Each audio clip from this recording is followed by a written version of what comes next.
Moons চটজলদি রান্নায় সবাইকে স্বাগত।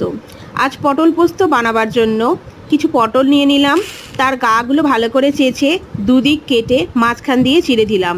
তারপর তেল এবং অল্প নুন দিয়ে ভালো করে মেখে একটি পাত্রে রেখে দিলাম। কালো সর্ষে এবং পোস্ত খানিকটা নিয়ে একটি পাত্রে 10 মিনিটের জন্য ভিজিয়ে রেখে দিলাম। তারপর সেই পটলগুলো ভালোভাবে ভেজে তুলে নিতে হবে।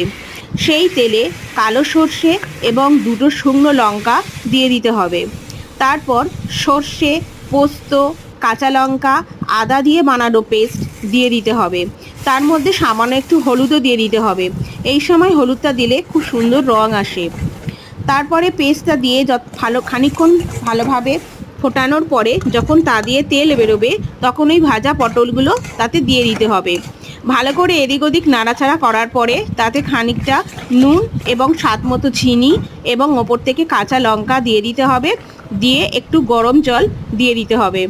দিলে সামান্য ফুটলেই তৈরি হয়ে যাবে আমাদের পটল পোস্ত, এবং গরম গরম ভাতের সঙ্গে তা আমাদের খেতে দিতে হবে।